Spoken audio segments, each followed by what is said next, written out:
Simulan natin ang balitaan mula kay Daniel Manalastas.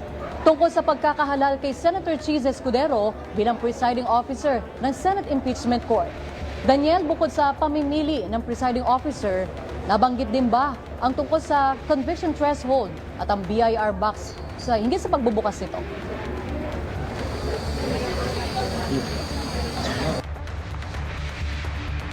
Ni Vice President Sara Duterte, hindi ang article impeachment o kaya naman yung mga aligasyon laban kay Vice President Sara Duterte ang unang pinagtalunan ng senator judges, kundi ang usapin sa presiding officer. Pinagbotohan niya ng mga senador, 12 ang bumotong pabor sa RINA para ihilal nga si Senator Francis Cheese Escudero na maging presiding officer. 8 senador. Pero bago na isa katuparan, tinangkang harangin muna yan ng mga nasa minorya sa pangunguna ni Senate Minority Leader. Ang Senate President ang kailangan mag-preside base sa konstitusyon pero wala silang nagawa dahil nauwi rin sa botohan. Pero naging matigas si Gatchalian at hindi na pinayagang si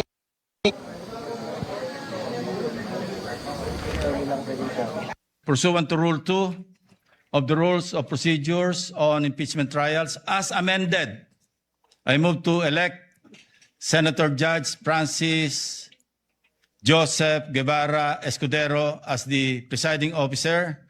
Objection. Point of order, Mr. President. Those who are in favor has it. This is my explanation. Your statement's already out of order. It has nothing to do with the topic on hand. No, Mr. And President. the presiding officer will strike off. Kaibigan ko si I Senator direct the Escudero. stenographers to I strike don't off doubt these him. statements. He is the victim here. Fair Suspend trial the or not, session Mr. for a few President. minutes. Sa RINA, to the rescue naman ang mga senador sa mayorya para ipunto ang legalidad ng pagkakahalal kay Escudero bilang presiding officer. Umupo si Escudero sa tabi ni Gatchalian matapos siyang maihalal. We cannot violate the Constitution. We put the whole impeachment trial at risk here. What Senator Tito Soto, former Senate President, what his staff did not tell him is that there is such a thing as procedural due process. Ang sinasabi ng publiko ngayon nanonood sa atin, dapat you should not resort in too much technicalities kasi ang public interest ang iniisip nila rito. They want to expedite the proceedings. They want the trial, not rules. Nowhere in the Constitution, in the provisions on public accountability and impeachment, does it say that the Senate President must preside. Humingi po ako ng tulong sa Google kasi legal terms po ito.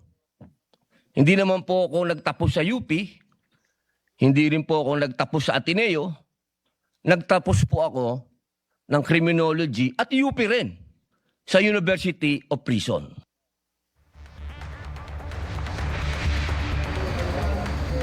Sa speech naman, Zarina, ng presiding officer na si Senator Judge Escudero, tinalakay niya ang usapin naman sa threshold. Tandang bawas ngayon ang numero ng mga senador dahil ang ilan ay nakakulong habang isa naman ay nagtatago.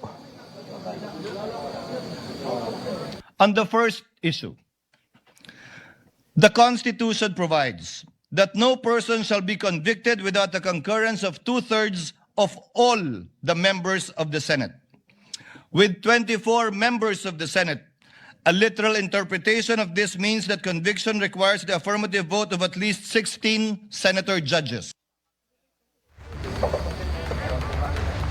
Bandang 3:30 PM na nagsimula. Isa-isang humarap at nagpakilala mga nasa prosekusyon, pati na yung mga private prosecutors ng defense team ni Pero simula pa lang, Zarina, nagkasagutan ng House Lead Prosecutor Jervil Luistro at Defense Lead Counsel na si Attorney Sheila Sison. This is consistent with the Senate rules on impeachment because the senator judges, the honorable senator judges, Your Honor, will be voting on a per-article basis after the conclusion of the trial.